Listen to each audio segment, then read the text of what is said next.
by Engineer Sarah Fakhri. Sarah is a geoscientist with 10 years of experience, currently an assistant exploration manager at Trident Petroleum and deputy exploration manager at Magawish Petroleum, the youngest to hold such roles in Egypt. She is among the first female Wellsite geologists in Egypt, a Tech Woman 2022, top 100 women in STEM, and her story won first place at the Aswan International Women Film Festival. She now mentors the next generation of geoscientists.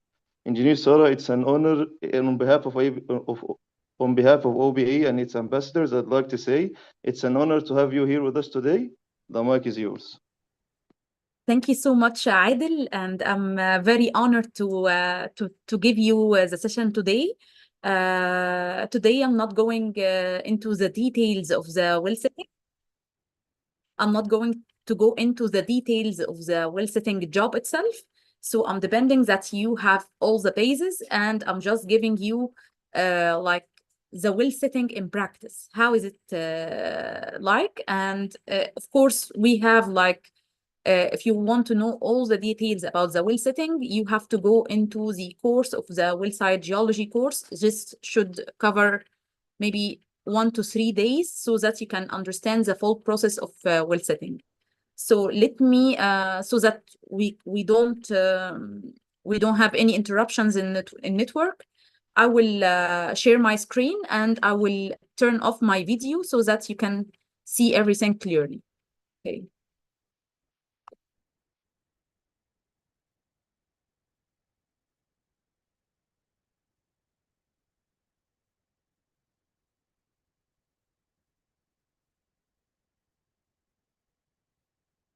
Okay. Can you see my screen now? Yes, we can see. Is it in slideshow? Yes, it's full screen, yes. Yes, Okay. it's in the slides. Okay. Let me take you for a moment to the rig floor. It is the middle of the operation. Okay, you imagine with me. It is the middle of operation. Drilling hasn't been smooth. The whole conditions are getting worse, and we're approaching a critical interval. The plan says that we should run logs, but the caliper is showing washouts. Okay, so the hole might not even hold the tool. And if the tool gets stuck, that's hundreds of thousands of dollars lost. At the same time, this could be the most important zone in the well. And suddenly, everyone is looking at you, the Wellsite geologist on the rig.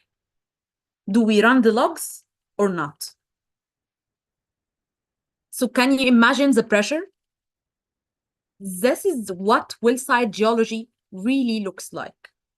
It is not just about reading data, it is about making decisions in real time, under pressure, with incomplete information. Hello, everyone. My name is Sarah Fakhri. I work as a Wellsite geologist and assistant exploration manager of Trident Petroleum Egypt. And in this session, I'm going to take you beyond textbooks and into the real world of the rig, where data is imperfect, conditions are changing, and every decision has a cost. We'll walk through this kind of data that we actually deal with on site and the limitations behind each data, and most importantly, how do we make critical decisions despite all of that?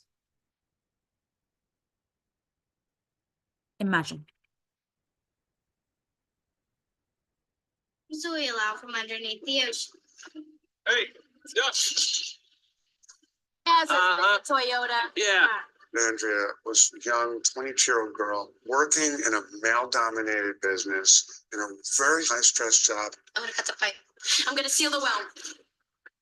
Mayday, mayday, this is Deepwater Horizon. Are you seeing this?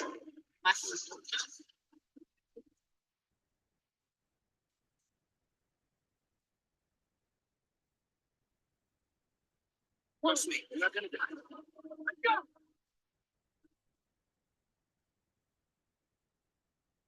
Okay. Starting off wild, because in the rig, waiting for the perfect data is not an option.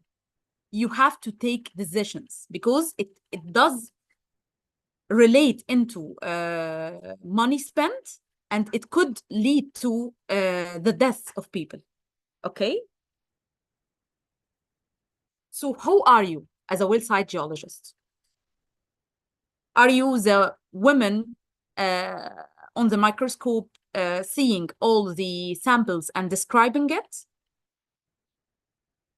Are you the one smiling on the drilling rig floor? Or are you the one directly looking and pointing at the drilling hole? Where should the well site geologist be? Where is his place? Actually, you can be in all places. Why? Because your decisions need you to be aware of every part of the rig.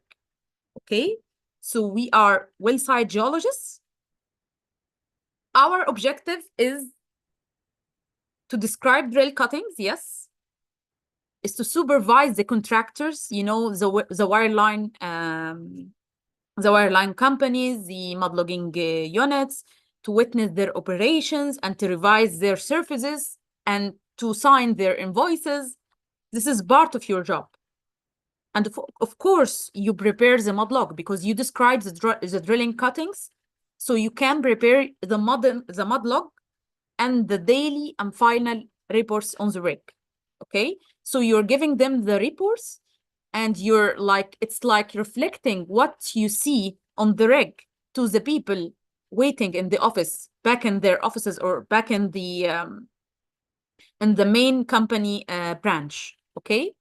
And you also make real-time decisions about suspending or continuing drilling. It is you who is telling them that yes, we've hit our goal today and we're going to stop drilling, or not. No, we should continue drilling. We've not achieved, even if we hit our proposal or our TD that we already determined, but we didn't hit our goal yet. We have to continue drilling. It's your decision. You're the one who's going to say if it's going to suspend or continue drilling. Okay? You pick the casing depth, and you pick the core points, which parts of the lithology that you should have a core of it. And you determine the formation tops based on the drilling cuttings that you see. And you determine when to stop drilling. So you determine the TD, the total depth. You also work with the mud logger, your colleague, to identify and observe the drilling hazards, like losses, gains, gases, the shale cavings, and everything. Yes. Actually, I can see the first one. Yeah, of course, you make real-time decision. Okay, it's the same. Okay. Okay, the rig itself. Yeah. So if you're familiar with the rig, the picture on the right, it describes the main rig components with the mast and the swivel and the rotary drive and every part of the rig. Where is your office? Where are you situated as a well site geologist? We stay at the mud logging unit. And usually the mud logging unit is besides the shell shaker, as you can see here. So we have here the rig component. Do you see my pointer? Can you see my pointer? Yeah, Yes. okay. Great. So you have the mast, you have the standpipe, and you have the mud bumps, and the mud circulates through the well and into the drill bit, and all the circulated mud with the drill cuttings, it goes back into the shell shakers in here. I like this. This is actually a student's model that I've seen on one of the universities, and I found it very illustrating, actually. That's why I'm using it on my presentations. So you have the shell shakers here, you have the mud returning into the shell shakers, and you have your colleagues working with you in the mud logging unit. So the sample catcher, he goes up those stairs and he gets the sample out of the shell shakers and he goes back in to the mud logging unit. He washes the samples and he hands the sample to you as a well site geologist to describe it properly. And of course, you have a mud logger with you who is keeping an eye on the drill parameters and everything.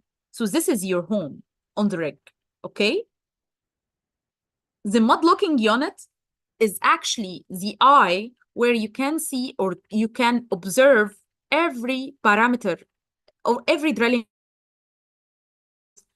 On each part of the rig, there are their sensors on the shell shakers, on the on the we have the depth meter, on the draw works, on every part of the rig, there are sensors that can tell you a lot more about the drilling parameters. Okay, the mud. So we talked about the rig itself, the rig components, and the sensors that are distributed all over the rig, so that you can observe through the mud logging unit all the drilling parameters combined with the samples that you're describing, so you get the full idea about what you're drilling. So what is the substance or the material that brings you in the samples into the mud logging unit? It's the mud, okay? So the mud itself, as you can see, we have mud tanks, and those mud tanks, they are filled with mud, and the mud engineer can decide which tank can be the active tank so that he can use it to directly go into the stand pipe and into the hose, and then to be bumped through the drill bit into the formation, okay? So this is the full cycle of the is the mud cycle. Yes, it's a full cycle of the drill cuttings out of the hole and into your mud logging unit at the shell shakers. So what is the purpose of the drilling mud? The drilling mud is used to cool and lubricate the drill assembly, because when we're drilling with the all the the iron and aluminum parts of the rig, it's frictionated together, and it's making heat, and we need to cool these iron parts. And of course, we need to lubricate it so that it can be working functionally without any errors, okay? And of course, if you're drilling a hole, you need to clean out this hole of the drilling cuttings. And in order to carry those drilling cuttings, you need the substance that carries those drilling cuttings. And that's why the mud can act like the carrier itself that carries the samples into the surface, okay? That's why you keep your hole clean, okay? And of course, one of the purposes of the drilling mud is to lift the drill cuttings to the surface, okay? So that we can observe it and describe it. And as you can see in this square, it is maintaining the borehole stability, because when you drill, you have a formation pressure, and if you're drilling without any substance that is at the same pressure as the formation pressure, you will lose all the mud into your formation, because the hydrostatic pressure or the mud pressure itself is larger or greater than the formation pressure. That's why it will go through the pores and into the formation pressure, and that's where the damage happens into your formation. And if you have a lower hydrostatic pressure than the formation pressure, that's where you get the kicks, the gains. So you get the fluids within the formation pressure, whether it's gas, water, or oil, into your borehole, and that's where you can observe that your tanks is having gain, or it's like it is increasing.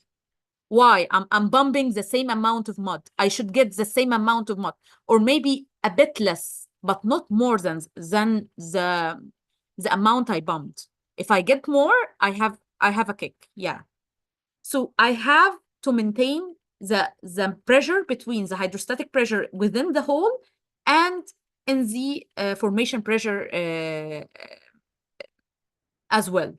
If you have this balance, you will have a perfect hole size without any cavings or any like shale washouts, and you will have a very good well logs well representing your formation, because you know that if you have a washout, you will most probably you will have misleading well logs.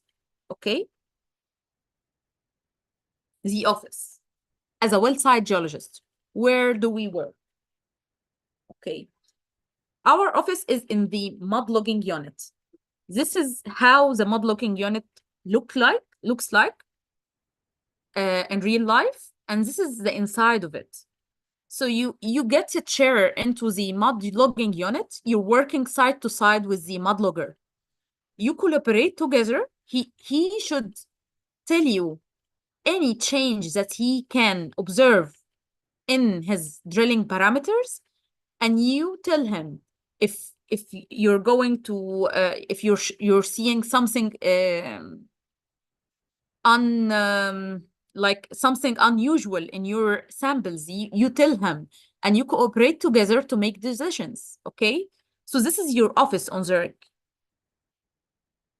This is my colleagues on the rig. As you can see, they are all mud loggers and the sample catchers who can bring me all the samples so that I can describe them in the mud logging unit. Okay. What are your tools as a Wellsite geologist? Of course, you will have your microscope so that you can observe the samples. You will have your chemicals to identify which samples you have. And you use the calcimetry to determine the percentage of calcium carbonate in your sample. And you use the fluoroscope to see the oil shows in your sample. And of course, you use the worksheet to document and to highlight each part of the lithology and at which depths you can see. So you now ask me, if I have a sample that represents the last 10 feet of this formation, okay? And I have 30% sand and 70% is shale. How should I draw the lithology on my worksheet? Where should I put the shales and where should I put the sand? I know it's 30-70, but which streak and at what depths should I put the shale? And that's where you should look at the other drilling parameters. You're not just looking at your samples. You look at the drilling parameters. If you're going so fast, most probably you're drilling into the sandstones. If it's a bit slower, most probably you're drilling in shale. And that's why when I have my worksheet here, it has all the depths here, and it has the drilling parameters beside it. And I see where the ROB is fast, and I go yellow, as you can see here, it's indicating sand. And where it is a bit slower, it's indicating shale streaks, okay? And some drilling parameters might be misleading. You shouldn't be looking only at one drilling parameter. You should look at the combination of it. And that's why integration is important as a Wellsite geologist, that you must understand everything.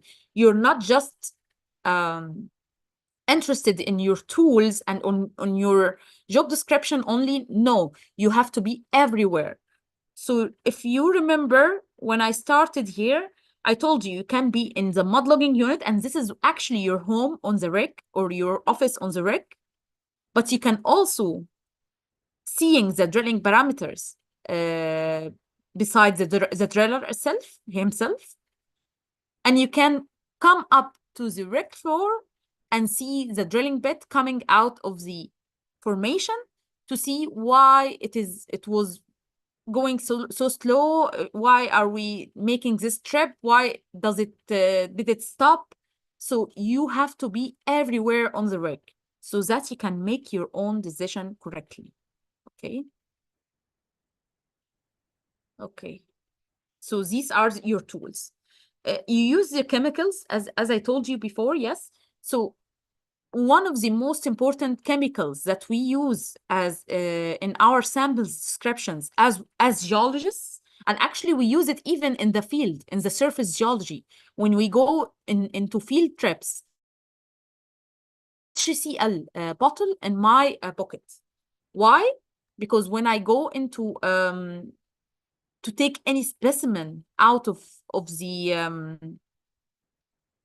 mountain, I always love to see if it's sandstone or is it limestone or is it dolomite.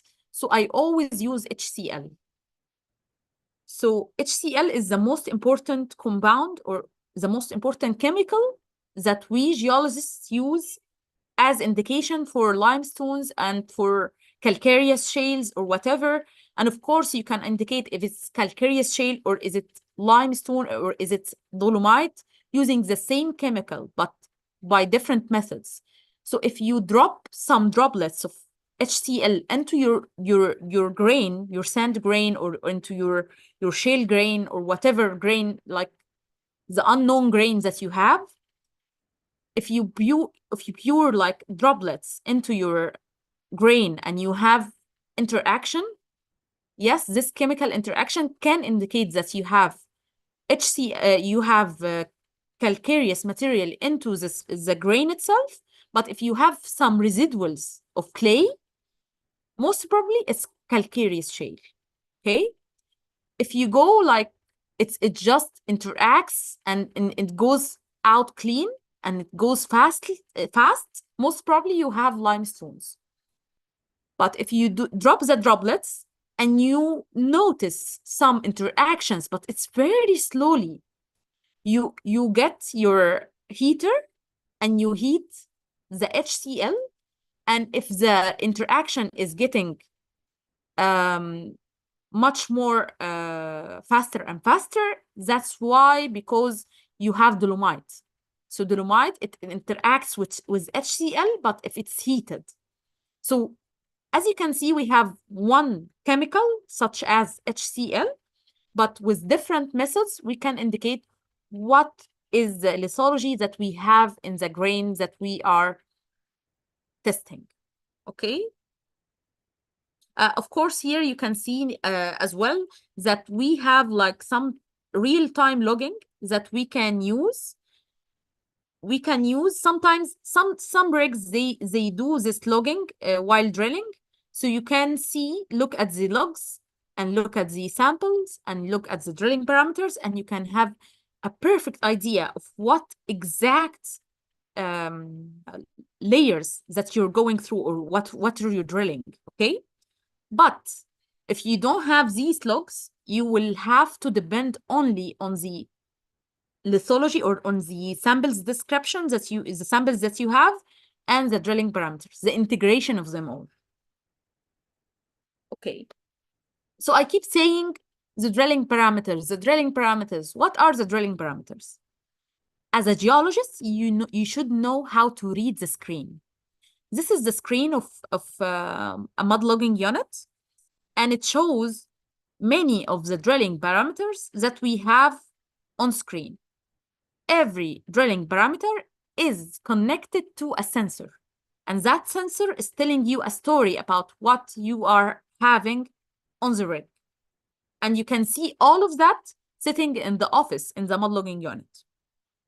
We, as Wellsite geologists, we are more concerned about two things. The first one is the samples, the sample depth, the sample time, the lag depth, and the lag time. What does it mean? When we're drilling, okay, when we are drilling the well itself, if we are starting from zero, the time that it takes to drill the first sample, it is going to be 1 second. Okay, you're drilling at the surface. the sample is going to be there in 1 second. As you go down and down, this time is going to be longer and longer because it takes time for the sample to go from downhole into the surface. And we calculate that into special calculation. It is all figured out in the application itself or in the software. You have to be concerned about, okay, I have a lag time of 20 minutes. Yeah, at this depth, at 4,000, as you can see here, this is the total depth, the 4,300 feet. At 4,300 feet, when I'm drilling, I expect that exact sample to appear at the surface in 20 minutes. So this is the lag time, the time it takes the samples to get into the surface. As you can see here, the lag depth is mostly the same as the total depth. Like, lag depth means that the time or the depth of the sample on the surface.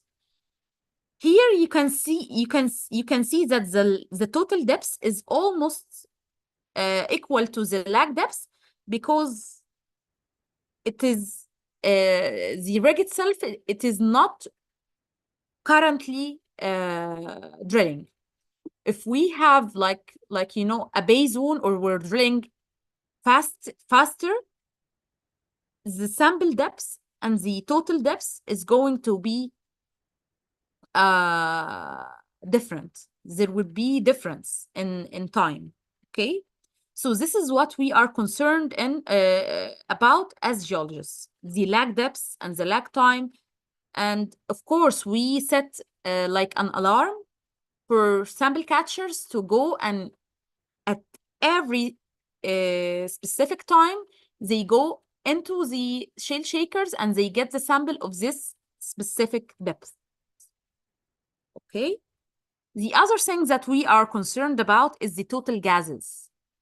So if you're drilling into a bay zone and you get this kind of gases, like you have total gases, you have C1, C2, C3, C4, isonormal, and C5.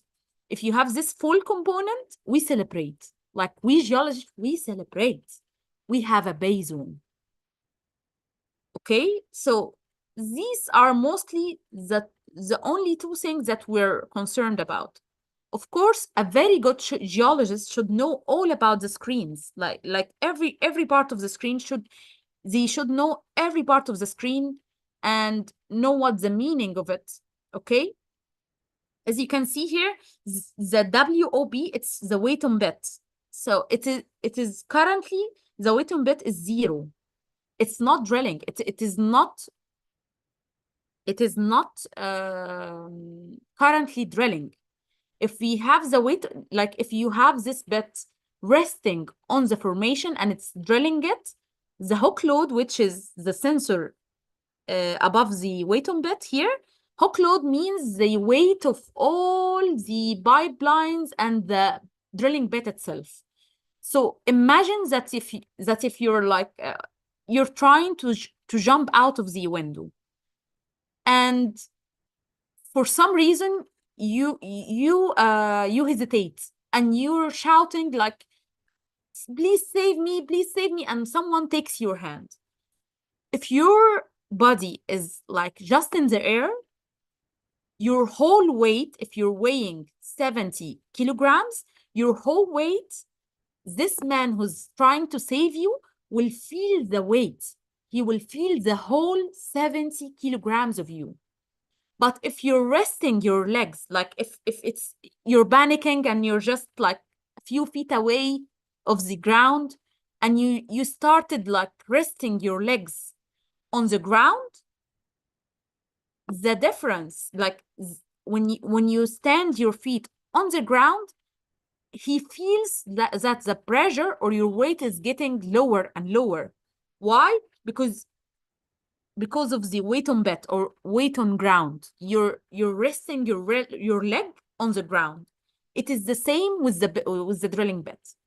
If the drilling bit is drilling and it's resting on the formation itself, the hook load, so the full weight of the of the pipelines and the drilling bit is 125.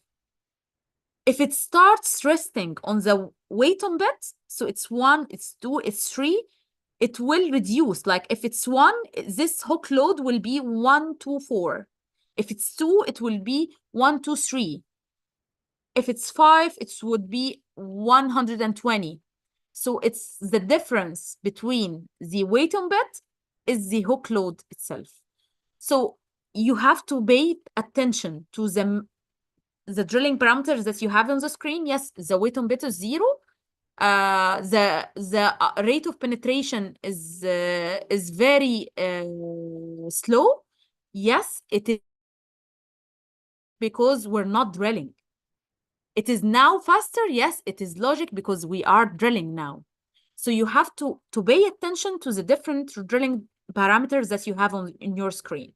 So as a geologist, we only care about those two, but a good geologist should know all about the screen itself, everything about the screen. And this, of course, we go through each and every sensor, which is where is its location and what is its purpose and what's its function and how do you read the screen, every part of the screen. Yes, we go into that, into the full course itself. Okay. Okay. Now into the samples description. I'm saying that as a geologist, you stay at the mud logging unit and you describe the samples. So about describing the samples, it's about observing. A good geologist should know which samples does he have under the microscope. On the right here, I'm showing an example of this of a sandstone reservoir. As you can see here, you have lots of quartz. These colorless grains is quartz, and you have some feldspars. The pinkish parts is feldspars, and you have olivine. It's mostly like granite. It's granite that is eroded, and it made this. It composed this unique sandstone. We call that feldspathic sand. Feldspathic because it comes from granite. Okay. And you have these white particles, which I am showing on the left side of it. This is like a full sample of anhydrites. It's called anhydrites. It looks like pure white. It's anhydrites. In this sample, we have sandstone with some grains of anhydrites. If I would put like a percentage on this sample, I would say it's 100% anhydrite. And in this sample, I would say it is maybe 10 to 20% anhydrite and 80% is sandstone. Okay. And of course, I describe the sample. It's like, it's colorless, it's pinkish, it's feldspathic. Yeah. I describe all the colors that I have. I describe the angularity of the grain itself, the roundness, the sorting, everything that I'm seeing, everything that I'm observing. So that if anyone reads the mud log after me, he can totally imagine what does the sample look like. Okay. Sometimes this is the shell shaker, like the real photo of the shell shaker. As you can see here, the sample catcher is very happy because he can't find any samples to get for me. So he has here, this is the tray that he gets the samples out of the shell shaker and he washes it back in the mud logging unit. He went up to the shell shaker and he's telling me, I can't find any samples. We call that it's no cutting return. We have no cuttings return. This usually indicates two things. It might be loose in circulation. You're not getting any samples back to the shell shaker. And it might indicate that you're drilling salt. And when you're drilling salt, you can't get any samples out of it because, of course, the salt dissolves into the mud. So whenever the sample catcher is telling you that it has no cutting return, you have to come to the shell shakers and you observe it yourself. You see it yourself, okay? And you see the other parameters. the integrations I'm telling you about. You don't only look at one parameter. He is telling me, yes, we have no cutting return. طب, is it loss in circulation, or is it we're drilling salt? I should go back and see the other drilling parameters. If the ROB is very fast and steady, most probably I'm drilling salt. So yeah, I would indicate that it is no cutting return and we're drilling salt. And after a while, I would always like consult with the mud engineer. I would watch him every bit of a time, and I'm saying to him, yes, what is the salinity of the mud right now? And it's like, yeah, it's 100K, it's okay. It's 120K, it's okay, until it is super saturated with salt. When it's salt saturated mud, that's when you can actually see the salt, as you can see here on the right. So this is after a while of getting no cutting returns, and we're drilling with mud, and the mud is dissolving the salt itself. After a while, you will start seeing, when the mud is fully saturated with salt, you will start seeing the salt particles. And of course, we know as geologists that the best way to test the salt is to taste it. So I just lick my finger and I confirm, yes, we have salt in our samples. Okay. Okay, handling the pressure. As you can see here in the photo, I'm overwhelmed with the samples. Like, I've been drilling all night in the bay zone. And in the bay zone, it's accumulating. It's a very fast process. The drilling is very fast. The sample catcher is hating him, is cursing and hating the purpose of why he joined this field, because he's getting a sample every 3 minutes. He doesn't even have the time to go up to the shell shaker and get the sample and go back to the mud logging unit and washes the sample and give it to me. And then he goes again and again and again and again. And I'm supposed to describe each and every sample, integrating all the parameters that I see, the drilling parameters, the samples I'm seeing, and the wireline logs if we're drilling, if we're logging while drilling. So it's really, you're under the pressure. You have to handle the pressure of entering the bay zone. Sometimes I would stay up like 48 hours just describing the bay, like I'm currently in the bay zone. So yeah, he was smiling and very happy with the no cuttings return, because he's not getting any samples. Everything is very yes, the drilling is very fast, but there is no samples to get or to wash. In the anhydrous is actually known for its very hard formation, and that's why it is in the drilling. It takes it is very slowly. It's like it's drilled very slowly. So that's why we geologists, sample catchers, and mud logging colleagues, we all prefer drilling in anhydrites and salts, because it's like, it means rest time for us. And for the bay zone, not so much. Okay. Okay, the mud log. So as I was telling you, you have to look at the parameters, like the whole parameters together, in order to indicate what you're seeing. So in this video, we'll see the drilling bed.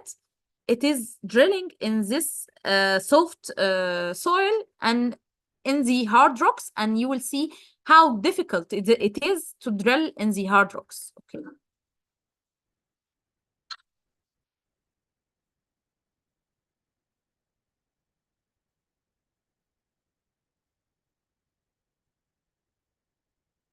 Okay, did you see that?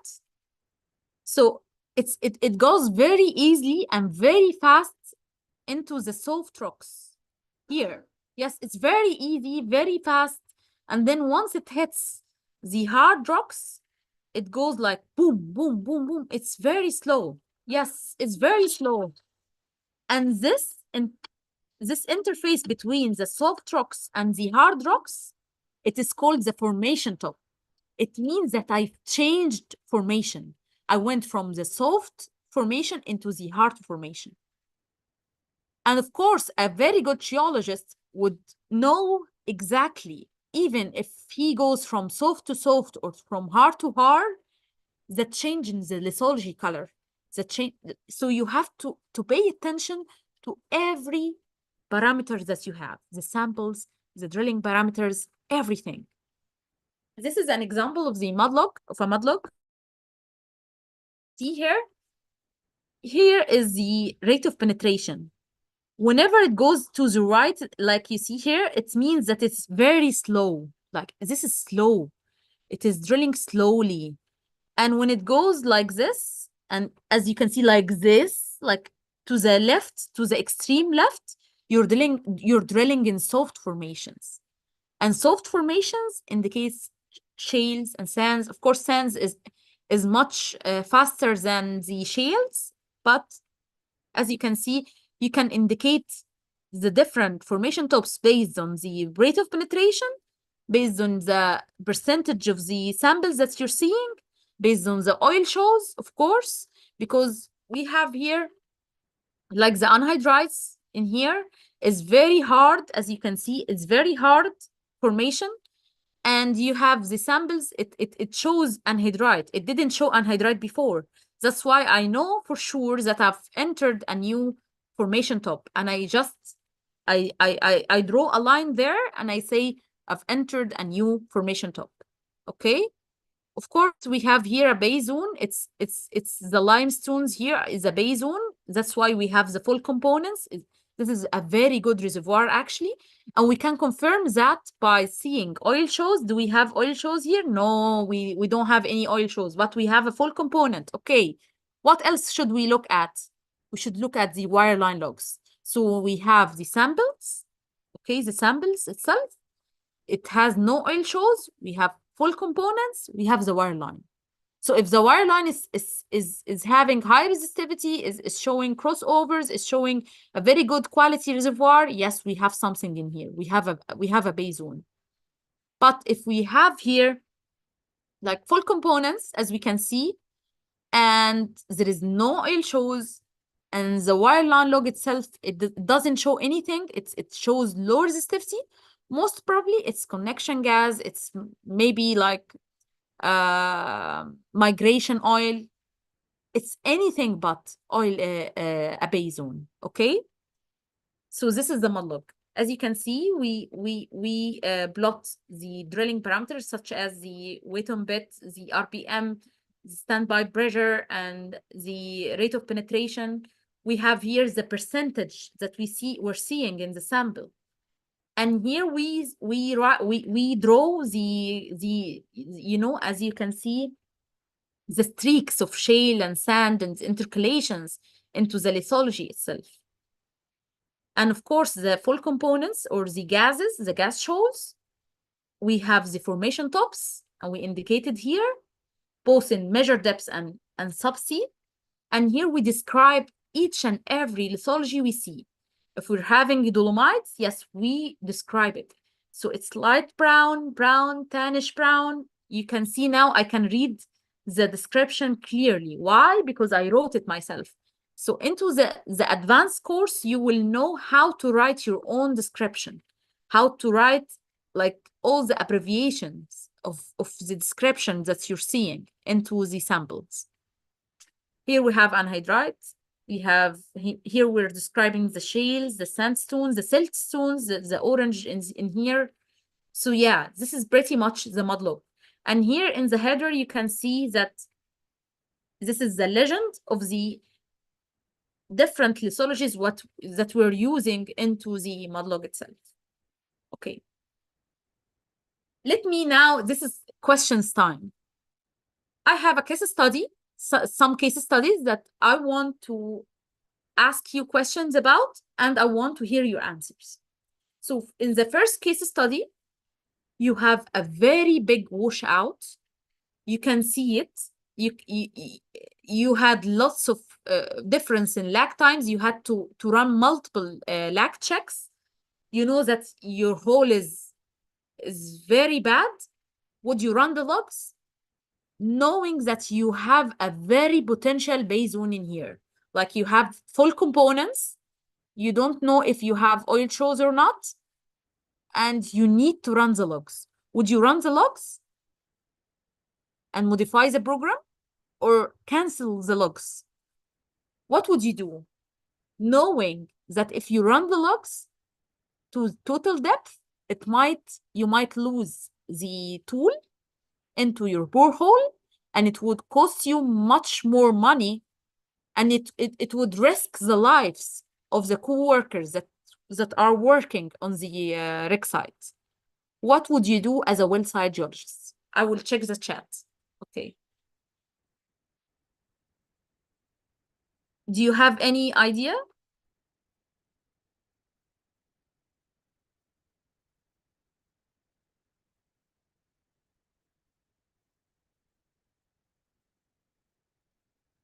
I have lots of questions. Yes, there is Charity is saying to modify the program. Okay. Is the whole hole is shale? Of course not. So modify the program. Wow, great, Ibrahim. Okay. Any other answers? I love the participation. I love it. Yes. Modify the program, of course. So you've drilled the whole well, and the whole well is going fine, and you have this section that has this big washout. So yeah, I wouldn't cancel the logs. I should modify the program of the logging itself.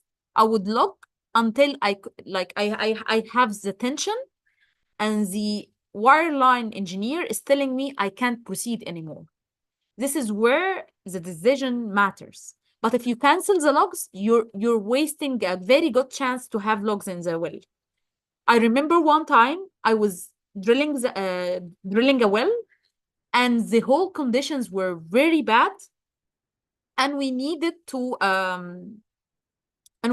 act accordingly. And I was in the wireline truck with the wireline engineer, and I was telling her that you should lower the logs and try your best to log the full well. There were some tensions, but fortunately enough, we were able to log the whole borehole. Why? Because we've tried. But in other cases, and this happened in another well, there were much tension, and she said we would risk the tool to fall inside the hole itself. So we stopped, and I didn't become greedy. I was very satisfied with the amount of logging that we've already recorded, and that's it. And it was good. Yeah, so modifying the program is the best solution or the smartest solution. Thank you so much. Okay. Another case study. Okay. Okay. You already finished the log, and after finishing the log, you have like the full log of the whole well, and in your samples you've had full components of gas readings, but you didn't encounter any oil shows. And when you did the quick log check on the site, you didn't see any potential on the logs, and resistivity logs were very low. What would you do? Would you lower the casing, knowing it would cost, it's a very deep well, and it would cost hundreds and thousands of dollars? Or would you B&A this well? You don't have anything to encounter, okay? It's not HC, it's not hydrocarbon due to resistivity log, so we should drill more to reach base zone. Great, Ibrahim, great. Yeah, I wouldn't lower the casing. I wouldn't lower the casing in this situation, because in that case, it's not hydrocarbons. Like the wireline logs is telling us the opposite. So yeah, thank you so much. Okay, let's see the other case study. Okay. Would you report a new formation top if you detect faster or slower ROB? Like you're sitting in your mud logging unit and then there was an abrupt change in ROB. You were drilling very slowly and then, oh my God, it's a fast break. Would you call the company man and report a new formation top? Or would you wait for the samples to return on the surface until you report? The other thing is that if you have no cuttings return on the surface, you were drilling and suddenly report a new formation top. Yes, I've entered a new formation top. This is maybe a salt formation, or just observe the drilling parameters because you might have a loss in circulation. So we have two questions here. I will see your answers. Yes, what's yes, Charity? Okay. People are rate of penetration. Yes, you're looking at the rate of penetration. It could be salt, that just like you mentioned, and it's still dissolved in the mud. Yes, okay. It's the rate of the penetration. Yes. Report new formation. Okay. Yes, okay. So let me tell you, if you detect faster or slower ROB, it's always best to always report, but not for a new formation. I would pick up the phone and tell the company man, I have a fast break. I'm doubting that we're entering a new formation top. Would you please stop drilling until I get the samples into the surface? And when I check the samples, if it's a new formation, now I report because we need to change the mud parameters. I tell the mud engineer because we need to change the mud parameters because we're entering a new formation. But if I'm not telling the company man to stop drilling, if I wait for the samples to come to the surface, this might take time. This might take 20 minutes, the lag time, as I mentioned before. So the lag time until the samples are coming to the surface, this could lead to damage, to formation damage. So I should report to the company man, yes, but I'm not reporting a new formation. I don't know yet. I don't know yet. I should wait. I tell the company man, you stop drilling. I've entered a new fast break. Just stop the drilling and I'm waiting for the samples to come to the surface and I check it and I can confirm if we're entering a new formation or not. This is one scenario, okay? The other scenario is that I would go directly to the company man. Yes, we've entered the new formation. You need to change your mud. And then what happens? Oh my God, he changed the mud parameters and it's just a streak. It's just a streak, and a small streak of sand or something, and then the same formation continued. So you need to be patient. You need to wait for the samples. Okay, so this is for the first scenario, for the first example. If you're having no cutting return, you first look at the drilling parameters. If the drilling parameters is showing loss of circulation, oh my God, you tell the company man, you report that we were having losses. And that's where he can act accordingly and throw LCM or something to save the well, okay? Or if you're seeing everything is good and the rate of penetration is going fast and steady and it's already changed and I'm having no cuttings return, I might be drilling salt as we indicated before.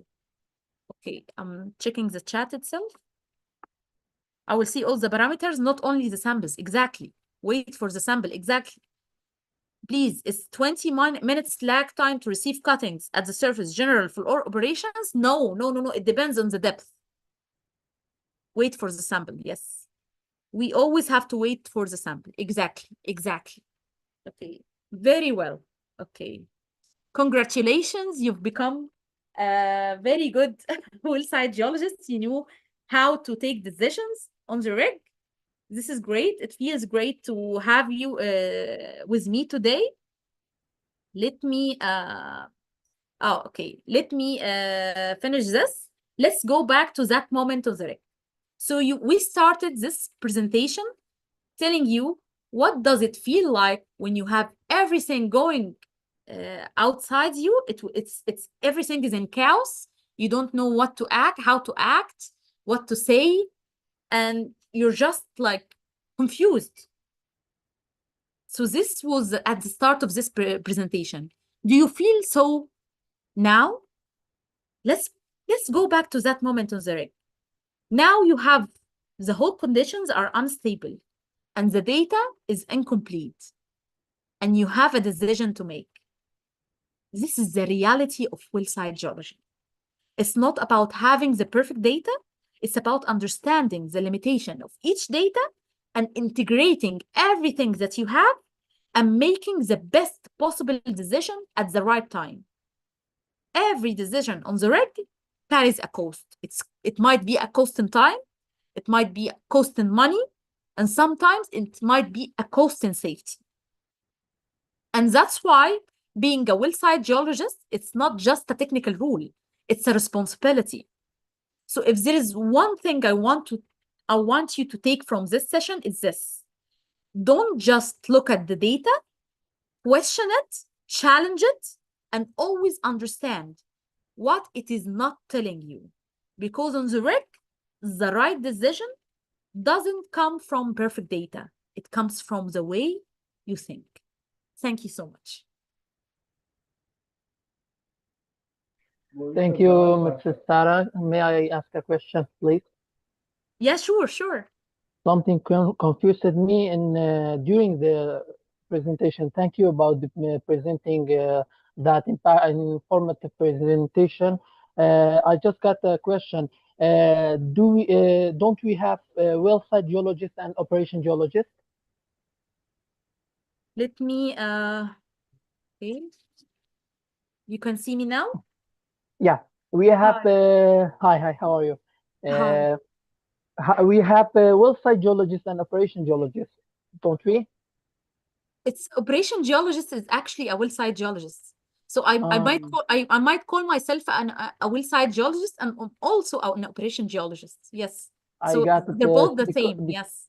Yeah, because my lecturer, because I'm a student in petroleum engineering, my lecturer said that we have well-site geologists that works in on-site, and operation geologist is in office, works in office, preparing the report.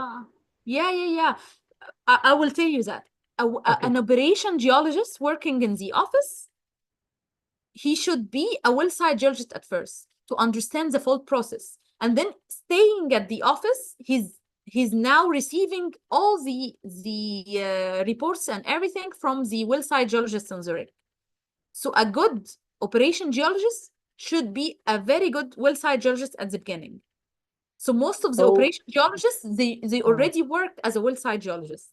I got it. So it is the same person at the time. Yes, but it's depending on the place. Yes. So in the office, back in the not just any office, like back in the branch in the city, he's receiving all the information from the well-site geologist and he's giving the feedback and making decisions or whatever. But this is the difference between them. But he must have worked as a well-site geologist before so that he can have the experience. Because, if you're just seeing the reports, the mud logs and everything, but you didn't experience it yourself, it is going to be in vain, because you need to understand how each data is represented on the reports that you're reading and on the mud logs that you're seeing and everything. So yeah.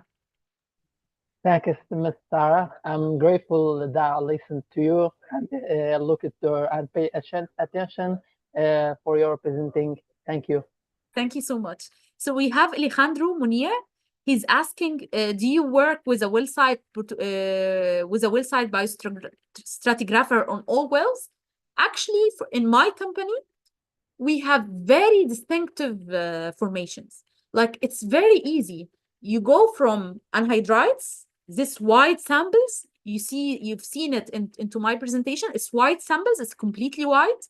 So I know that I'm drilling anhydrite, and then it goes, and it's very slow rate of penetration, very slow ROB. And I have white samples. I know for sure that I'm in anhydrite. And then there is a fast break, fast ROB, and I have samples of sands, shales, intercalations of sands and shales. I know I've entered a new formation, and I know what exact formations that we have.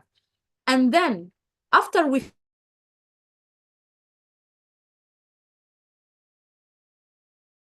another anhydrite, so it's very easy in the locations that I'm drilling. It's always anhydrite between basins. So that's why we don't need a biostratigrapher in my company. But in other companies, you go from fast ROB into fast ROB, and from sandstone to sandstone, from shale to shale. But this is the formation, and this is another formation. How can he determine the difference between formations? He needs a biostratigrapher on the well. That's why some people, they need a biostratigrapher on all wells. Yes. There is Charity. She was asking, how is the lag time is determined? This is actually a very long process. I've already explained it in many of my courses, and hopefully I would do like a full course with OPA courses on Wellsite Geology, so that you can understand the full process and how the lag time is determined, the different sensors on the rig and its locations. And you can also know where are the sensors and what are their indications, and what are their functions, and what else. And of course, go into details of the samples description and how to read if you have a mod log, how to read the abbreviations and how to write it yourself. So all the details would be into the full course, inshallah. It might be 2 or 3 days, and because so that we can cover all the aspects of Wellsite Geology. Okay. How do you respond when the real drilling data doesn't match the geological expectations? Yeah, very good question, Ahmed, mashallah. So yeah, sometimes I've had many surprises actually. We've been like, we've had this expectations, we've had our proposal, and this proposal was like, we are expecting the layer A at that depth at 1,000 feet, and layer B at 1,200 feet. Suddenly, it's like we're drilling, and at 1,000 feet, it's nothing, just basement. It's like basement, the end of the earth, like the whole sedimentary section is gone.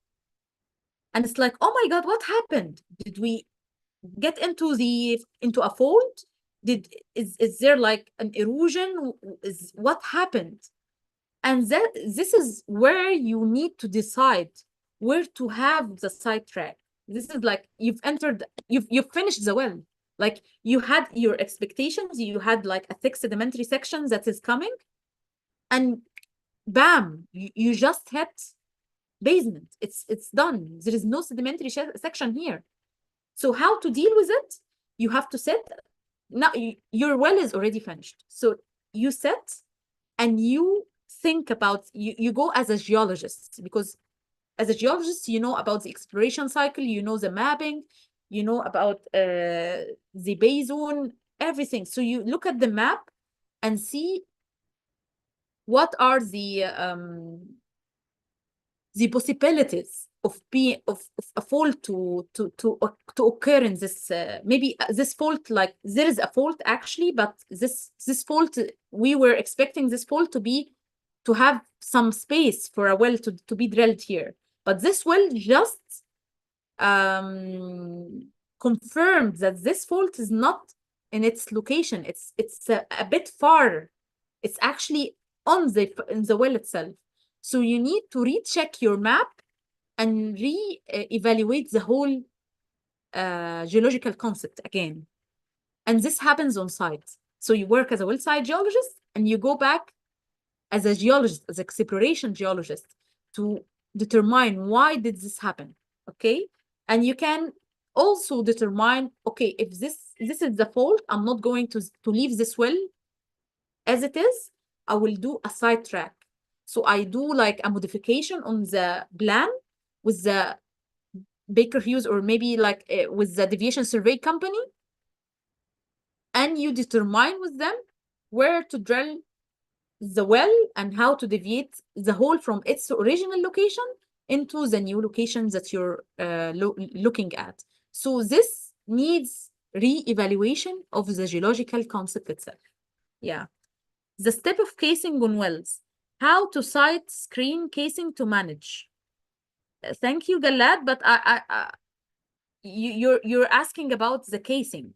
How to site screen casing to manage? I don't understand the question. If you want to use your mic, I can understand the question more clearly. Hey, my name is Galachan Mahmoud. I am from Somalia. أهلا. I don't understand how to case and manage in the well drilling. I concept understand it to drilling well borehole is groundwater. Two casing is screen casing and site casing. When the casing in this drilling wells as the managing to the flowing water screen casing, and the another casing the managing of and then not permeable of permeability of water. What's Okay. different between the groundwater and casing and oil and gas in casing, and Okay. how to manage? Okay. To be honest, I've never used the screen casing in any of the wells. We always use the regular casing, and after we finish the well, we perforate into the casing itself, into the bay zone, so that we can produce the well naturally. So in your case, I think you're using screen casing so that you don't need to perforate the well. You're already using the screen casing so that it drains the water into the borehole, and you can Yeah, bump it to the surface easily. I've never used that in the oil and gas industry, but as I told you, for us, the casing is always the regular casing, and we perforate the well uh, just in front of the bay zones that we are expecting. I hope thank that answers your question. thank you, thank you. Okay, I thank well you. understand. Thank you. Thank you so much. So I will share my screen again, because I want you all, you're welcome to follow me on LinkedIn. This is the QR code of my LinkedIn profile. If you have any further questions on the well setting, I will be happy to answer. And I hope you enjoyed the session today. I've tried to make it simple, more focused into the case studies, and it's like enjoyable. I didn't want it to be boring or condensed, but if you need to know more about well setting, I will post a full course on this matter إن شاء الله very soon. Okay.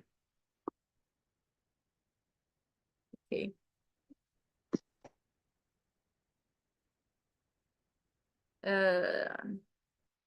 Okay. Okay. Thank you so much. Thank you so much for this amazing session, Dr. Sarah. Thank you, Adil, and I hope you enjoyed the session. I know that it's not your in your profession, but I know I you're not a geologist, but I hope you've enjoyed it. أنا أحمد مش عادل، فأنا جيولوجيست، فده تخصصي. مين أحمد؟ مين؟ أنا مش شايفة. لا أنا جديد، أنا زميل عادل معاه في OBA، فده تخصصي، ده بالنسبة لي كانت حاجة ممتعة جدا. شكرا أنا جدا مش لحضرتك. شايفاك، أنا مش شايفة اسمك فين، أنا مش ظاهر لي الاسم. ما أحمد هو إيه؟ OBA انرجي برضه. مكتوب أوبا إنرجي، عشان كده مش شايفة أحمد إيه. هو أنا أحمد، أنا معاهم في التيم برضه، بس أنا تخصصي جيولوجيا أكتر، فأنا استمتعت جدا بالسيشن دي الصراحة. شكرا جدا شكرا لحضرتك. جدا، ألف شكر. Thank you so much. Thank ان you شاء all. الله، وزي ما قلت لحضرتك شرف لينا جدا ان حضرتك ان شاء الله تكملي معانا او في حاجه زي كده، ان انا منتظر الكورس اللي جاي ان شاء الله. إن شاء الله إن شاء الله. ان شاء الله. السلام شكرا جدا عليكم لحضرتك. يا دكتورة. السلام عليكم. أهلا بحضرتك باشمهندس عليكم أحمد. السلام ورحمة الله معك وبركاته. أنا أحمد العبيد، مهندس في الشركة الصينية في السودان. ما شاء الله، أهلا بحضرتك. يا أخي أنا فرحان شديد يا أخي، مبسوط جدا يا أخي على إلقاء الكورس ده، وأسأل الله أن ربنا يجعل لك كل خطوة سعادة وسلامة لك يا رب. شكرا جزيلا، أسعدتني بكلامك. شكرا جزيلا ليك. وأشكرك يا أخي، وأشكرك، شكرا لك كثير يا أخي. الله يديك شكرا الصحة جزيلا. والعافية يا رب. ألف شكر، شكرا جزيلا. Okay.